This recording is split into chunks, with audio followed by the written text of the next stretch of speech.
सध्या थंडीचे दिवस सुरू झालेले आहेत आणि या दिवसांमध्ये आपल्याला झाडांची काळजी तर चांगलीच घ्यावी लागते. नाहीतर झाडांना इजा पोहोचते म्हणजे झाडं खराब होतात.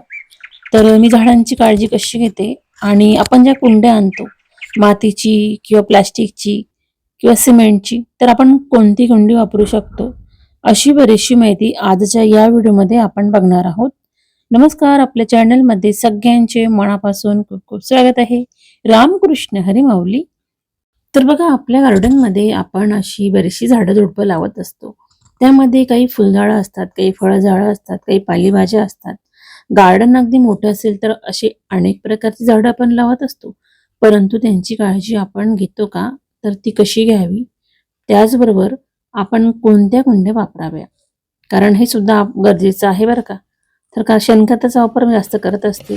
काही हळद निघाली माझ्या गार्डनमध्ये, त्याचबरोबर काही अशा प्रकारे रताळू लावलेले होते. मात्र थोडं दुर्लक्षामुळे एवढे रताळू निघाले नाही. तर यावर्षी मात्र मी खूप छान प्रकारे ते लावलेले आहेत. तर जेव्हा मी काढेल ना, तुमच्यासोबत नक्की शेअर करेल. तर बघा, गार्डनमध्ये ज्यावेळेस आपण झाडं लावत असतो तर त्यांची माती ही खूप महत्त्वाची असते बरं का. जेवढी माती तुमची अगदी हातातून निसटेल अशी असेल, ते झाड खूप छान प्रकारे बहरतं. तर बघा, अशा प्रकारे मी बऱ्याच कुंड्यांमध्ये किंवा माठामध्ये सुद्धा झाडं लावलेली आहेत. हे जास्वंदाचं झाड 2 वर्षांपूर्वीचं आहे. अगदी खूप मोठं झालं होतं. याच्या मी बऱ्याच फांद्या कट केल्या होत्या. आता मला याला रिपोर्ट करायची वेळ आली. खरं तर जानेवारीमध्ये न करता फेब्रुवारीमध्ये या सर्व काही गोष्टी केल्या पाहिजे. परंतु या माठामध्ये पाणी अगदी थांबत नव्हतं. त्याचं कारण मी तुम्हाला पुढे दाखवते. तुम्हाला माहिती आहे का, जेवढं झाड वरती मोठं होतं ना, तेवढंच त्यांच्या मुळा सुद्धा खाली मोठ्या होत असतात. तर हे झाड बऱ्यापैकी खूप मोठं झालेलं होतं. साधारणतः 10-1 फूट झालं असेल. तर मला आता काय झालं, म्हणजे पाणी टाकायची तर पाणी थांबत नव्हतं, म्हणून मी सर्व काढलं. तर बघा, माठात लावल्यामुळे मला काढायला थोडा त्रासच झाला. तर अशा प्रकारे बघा, मुळा त्यांच्या किती मोठ्या झालेल्या होत्या, अगदी चुंबळीसारख्या. आणि खाली बघू शकता इतकी मुळं आहेत. तर खरं हे असं करायचं नव्हतं मला, पण ते करावं लागलं. तर हेच कारण आहे की आपण कुंडीमध्ये झाडं का लावतो. तर आता या माठामध्ये इथे तुम्ही झाड बघितलं असेल, याला लाल फुलं आलेली आहेत. तर हे झाड मी त्या माठामध्ये लावणार आहे. कारण या झाडाला मुळं अगदी बारीक येतात, खूप मोठ्या होत नाही. ज्या झाडांची मुळं छोटी असतात ना, ती झाडं आपण अशा मातीच्या कुंड्यांमध्ये लावू शकतो. तसं पाहता मातीच्या कुंड्या ह्या उन्हाळ्यामध्ये अगदी बेस्ट असतात. म्हणजे त्यांना ऊन कमी लागतं झाडांना आणि ओलावा राहतो. आणि प्लॅस्टिकच्या कुंड्या तशा गरम पडतात. परंतु टिकण्याच्या दृष्टिकोनातून जर म्हटलं तर प्लास्टिकच योग्य आहे. तर बघा, हे झाड सुद्धा मी प्लास्टिकच्या कुंडीमधून इझिली बाहेर काढलेलं आहे. ज्या झाडांची ग्रोथ थांबते, म्हणजे ज्या मुळा असतात ना, त्या मोठ्या होतात. तर त्यावेळेस आपल्याला अशा प्रकारे कुंडीमधून ते बाहेर काढू शकतो आपण आणि त्यांच्या मुळा सुद्धा कट करू शकतो. त्याच्यानंतर आपल्याला जो पालापाचोळा म्हणा किंवा शेणखत किंवा इतर भाजीपाल्यांच्या साली वगैरे, सर्व काही देठं वगैरे, तुम्ही हे सर्व काही कुंडीमध्ये भरू शकता आणि त्याच्यानंतर परत आपण हे झाड जसं तसं लावू शकतो. हे सर्व केल्यामुळे काय होतं, खाली ज्या मुळा असतात खूप मोठ्या झालेल्या, त्या कट करून घेतो आपण आणि त्यानंतर त्यांना बारीक बारीक मुळा येतात. हे मुळं जेव्हा झाडांना यायला सुरुवात होते ना, तेव्हा वरती फांद्यांना पालवी फुटायला सुरुवात होते आणि पानं फुटल्यानंतर फुलझाडं असेल तर त्याला छान कळ्या येतात, फुलं येतात. फळझाडं असेल तर त्यांना फळं लागतात. हे सर्व आपल्याला केल्यानंतरच ह्या गोष्टी बघायला मिळतात. तर बघा, अशा प्रकारे मी जे काही मुळं झालेली होती मोठी, ती कट करून घेतली आणि त्याच्यानंतर परत याच्यामध्ये मी बराचसा अशा प्रकारे जो भाजीपाला होता, बरंच काही मी असं साचवून ठेवते. मी कुठलंच काही फेकत नसते, अगदी ते कॅरी बॅगमध्ये जमा करते. तसं मी 2 ठिकाणी खत बनवायला सुरुवात केलेली आहे. एका बादलीमध्ये आणि एका माठामध्ये. ज्यावेळेस पूर्ण खत तयार होईल, तुम्हाला दाखवेलच मी कसं खत तयार केलेलं आहे. तर बघितलं ना, अशा प्रकारे मी पारिजातकचं झाड कुंडीतून बाहेर काढलं, त्याच्या मुळा कट केल्या, त्याच्यामध्ये निर्मल्य, भाजीपाला जो काही खराब झालेला आहे सर्व काही टाकलं आणि आता ह्या ठिकाणी ते ह्या कुंडीमध्ये लावणार आहे. तर बघा, आपल्या झाडाची वाढ चांगली व्हावी असं वाटत असेल तर वरती वाढ होण्यासाठी आपल्याला झाडांच्या मुळा कट कराव्याच लागतात. आता हे झाड बघा जास्वंदाचं होतं. साधारणतः फेब्रुवारीमध्ये या झाडाला फक्त 2-3 फांद्या होत्या. वरती त्याला बुरशी आली होती, परत झाडाला किडे लागले होते, म्हणजे फांद्यांना काटेरी किडे येतात, ते चिटकलेले होते. असं बरचसं काही झालं होतं, म्हणून मी ते पूर्ण कट केलं आणि परत झाडांच्या मुळा कट केल्या खाली आणि असंच पाला-पाचोळा वगैरे सर्व काही टाकूनच मी ते झाड लावलेलं होतं.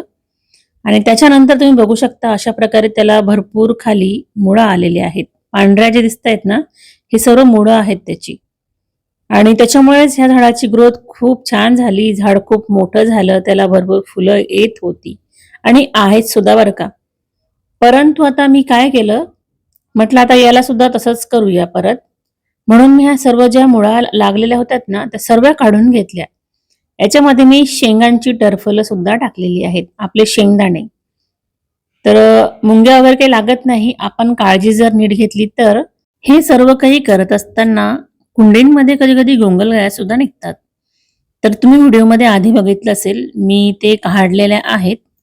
तर बघा, आपलं रिपोर्ट केल्यानंतर आपल्याला ह्या सर्व काही गोष्टी बघायला मिळतात आणि ज्या गोंगलगाया असतात त्या सुद्धा आपण काढू शकतो. तर त्या जाड मिठामध्ये टाकल्या तर त्या मरून जातात. तर बघा, आपल्या गार्डनमध्ये जर जास्त गोंगलगाया झाल्या असतील तर आपण हा उपाय नक्कीच करू शकता. अशा प्रकारे झाडांच्या सगळ्या मुळा कट केल्या आणि परत मी त्या सुद्धा टाकून दिलेल्या आहेत त्याच्यामध्ये आणि पालापाचोळा टाकून झाड मी परत लावलं. त्यानंतर आता हे केळीचं झाड आहे. यामध्ये सुद्धा 2 रोपं तयार झालेली आहेत आणि तिसरं सुद्धा यायला सुरुवात झालेली आहे. तर आता खूप मोठं झालं. मी आता सध्या हे टेरेसवर ठेवलेलं आहे. आधी माझं खाली राहायचं. आता बघा, मी ह्याला पूर्ण बाहेर काढलेलं आहे. प्लास्टिकच्या कुंडीमध्ये लावल्यामुळे हा एक फायदा झाला.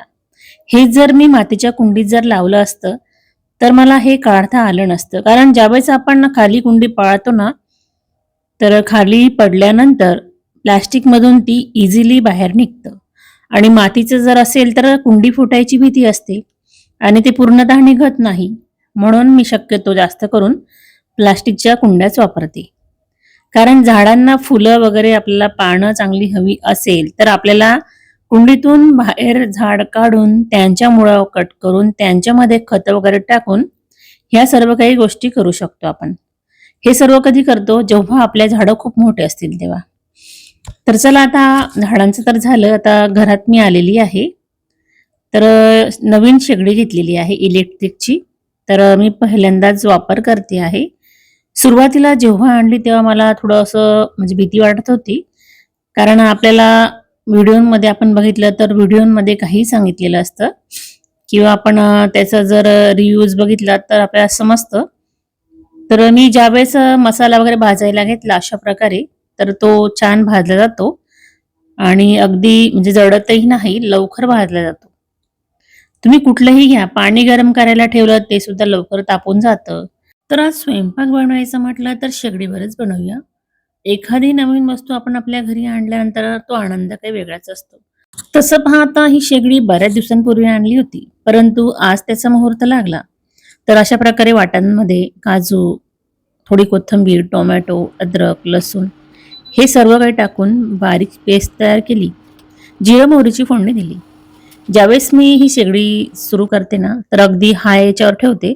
म्हणजे छान कढई पातेलं आपलं तापलं का, त्यानंतर कमी याच्यावर ठेवून मी स्वयंपाक बनवत असते.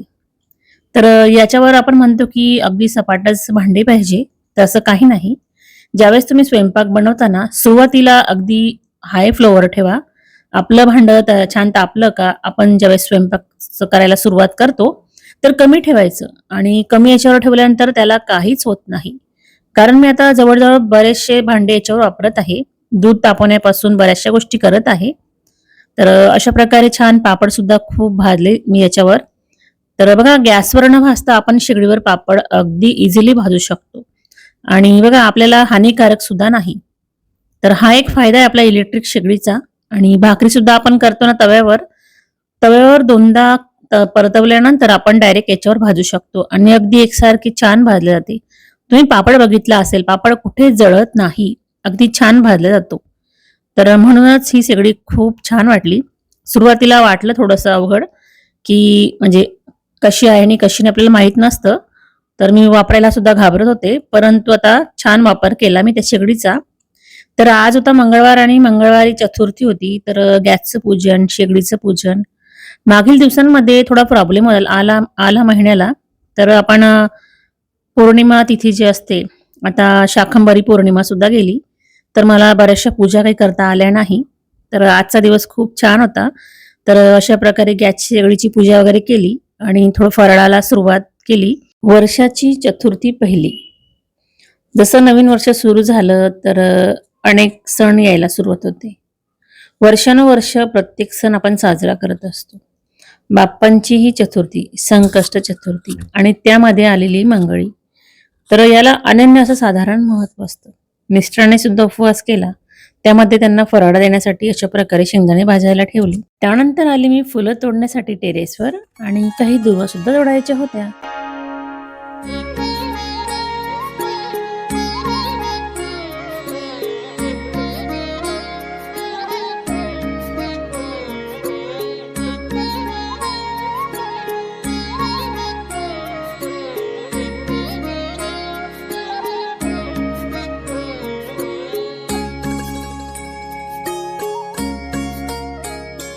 आता हे झाड सुद्धा खूप सुंदर झालेलं आहे. अगदी मेल्यात जमा होत होते. परंतु आता मी हे चांगलं उन्हामध्ये ठेवलेलं आहे. यामुळे झाडाची वाढ खूप छान झाली.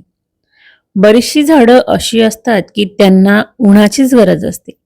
अगदी ते सावलीत राहू शकत नाही आणि ऊन जेवढं त्यांना मिळतं ना, तेवढीच त्यांना फुलं सुद्धा खूप छान छान येतात.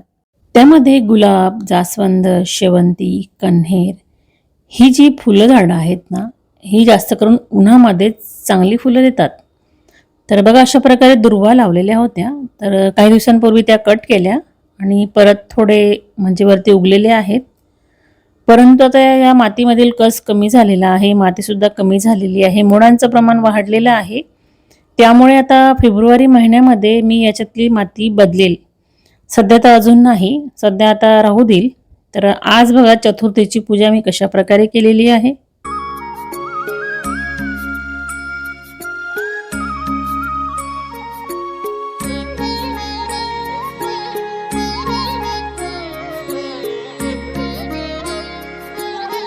सध्या मला रांगोळी काढण्याची नवीन आयडिया मिळालेली आहे.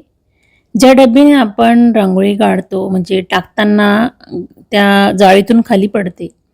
तर त्या डब्बीपासूनच मी अशा प्रकारे सुंदर सुंदर रांगोळ्या काढायला लागलेली आहे.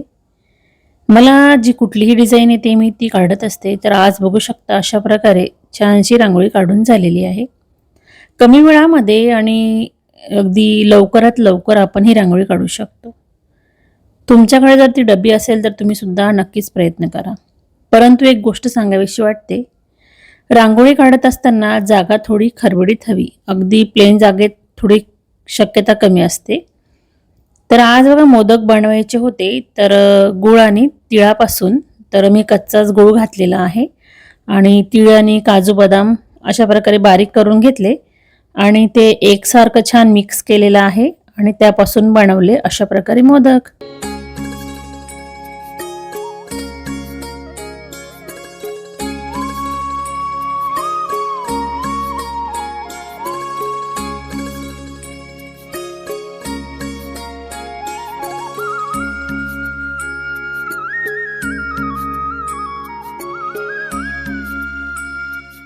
दुसऱ्या दिवशी पहाटे जेव्हा उठली मी आणि टेरेस गार्डनवर गेले, तर कमळाची रोपं होती, काही वॉटर लिलीची होती. तर त्या टपांमध्ये बघितलं तर गोंगलगायांचं प्रमाण वाढलेलं दिसलं. त्यामुळे काय केलं मी प्रत्येक पानं ही काढून टाकली. कारण प्रत्येक पानाच्या मागच्या बाजूला छोटी-छोटी अंडी होती आणि याचं प्रमाण जास्त वाढलं असतं. गोंगलगाया वाढल्यानंतर वॉटर लिलीची जी खाली कंद असतात किंवा कमळाची असतात ती खाऊन टाकतात आणि आपलं झाड हे खराब होतं. सध्या अजून बदलणार नाही, काही दिवसांनी बदलेल मी सगळी माती वगैरे. आता हे गुलाब बघू शकता तर मातीच्या कुंडीत आहे आणि एक जे आहे ते प्लास्टिकच्या कुंडीत आहे. मातीच्या कुंडीमध्ये असलेलं गुलाब आता मला डायरेक्ट काही काढता येणार नाही, कारण काढायला जर गेली तर ते कुंडी फुटण्याची शक्यता राहते.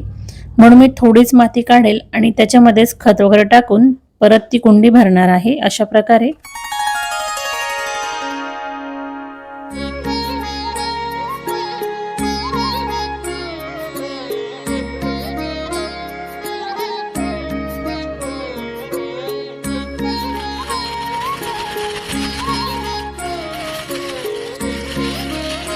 तर बघितलं ना, ज्यावेळेस कुंडीमधील अगदी आपण मुळं काढू शकत नाही त्यावेळेस मी अशा प्रकारे निम्मी माती काढते आणि त्याच्यानंतर मला जे काही खत वगैरे टाकायचं असतं ते टाकते आणि त्याच्यानंतर परत वरती माती टाकून देत असते. तर असं मी सगळ्या झाडांना करत असते. माझ्याकडे जेवढीही झाडं आहेत ना तेवढ्याही झाडांना मी असंच केलेलं आहे. बघा, ज्यावेळेस आपण एखादं झाड काढतो तर तुम्ही सुद्धा विचार करून काढा. आणि अगदी खूप मोठं झाड आहे तर त्याच्यात तुम्ही पूर्ण माती न काढता खालची माती काढा आणि खालच्या मुळा कट करा. बाकीच्या मुळा आणि माती तसेच राहू द्या आणि त्याच्यानंतर ते झाड परत लावा. यामुळे झाड अगदी सुकणार नाही आणि लवकर वाढ होईल. तर तुमची सुद्धा झाडं अशी मोठी झालेली असतील आणि तुम्हाला जर चांगल्या प्रकारे फुलं लागावी असं वाटत असेल तर प्लास्टिकच्या कुंडीतून तुम्ही अशा प्रकारे झाड काढून घ्या आणि त्याची खालची जी मुळं आहेत ते कट करून परत ते तसंच लावा, म्हणजे आपलं झाड अगदी छान प्रकारे लागतं. तर मी बघा प्रत्येक व्हिडिओमध्ये तुम्हाला दाखवत असते बऱ्याचशा की माझ्या झाडांना फुलं कशी येतात, मी झाडांची काळजी कशी घेते. यामुळेच माझ्या झाडांना इतकी छान छान फुलं मला बघायला मिळतात. यामध्ये काही पेपरसुद्धा टाकलेले आहेत, मी कागदी पेपर माझ्याकडे होते आणि खत अशा प्रकारे लावून झालेलं आहे. तर चला बघूया. आता बघा माझ्याकडे सिमेंटच्या कुंड्या, प्लास्टिकच्या कुंड्या आणि मातीच्या म्हणाल तर अगदी 3-4च आहे.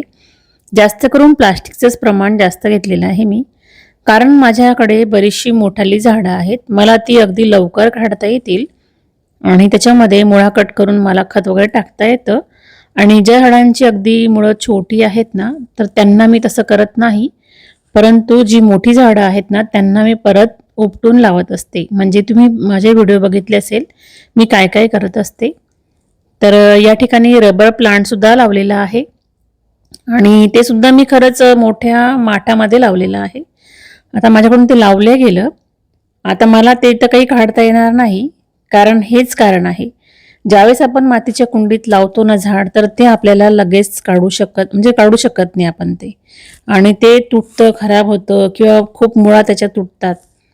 मात्र आपण प्लास्टिकच्या कुंडीत जर लावलं तर ते इझिली आपण काढू शकतो आणि हव्या तेवढ्या कट करून परत ते जसं तसंच आपण लावू शकतो. यामुळे आपली बाग अगदी सुंदर वाटते. तुम्हाला आजचा व्हिडिओ कसा वाटला, दिलेली माहिती कशी वाटली कमेंटमध्ये नक्की सांगा. तुम्ही जर आपल्या चॅनलवर नवीन असाल तर चॅनलला सबस्क्राईब करा. व्हिडिओ थोडा जरी युजफुल वाटला असेल तर लाईक शेअर करा. आपण परत पुन्हा भेटू अशा छान छान युजफुल व्हिडिओंसोबत पुढच्या व्हिडिओमध्ये. तोपर्यंत काळजी घ्या आणि आनंदात राहा. आता हा वाल सुद्धा बघू शकता अगदी छोट्या कुंडीमध्ये लावलेला आहे.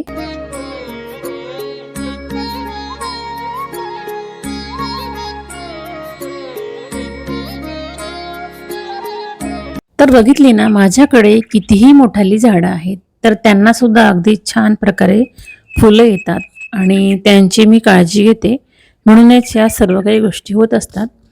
तर कुंड्या सुद्धा माझ्याकडे तेवढ्याच आहे आणि हे बघा रबर प्लांट जे बोलली तुम्हाला मी असं माठात लावलेलं आहे. तर चला बाय बाय.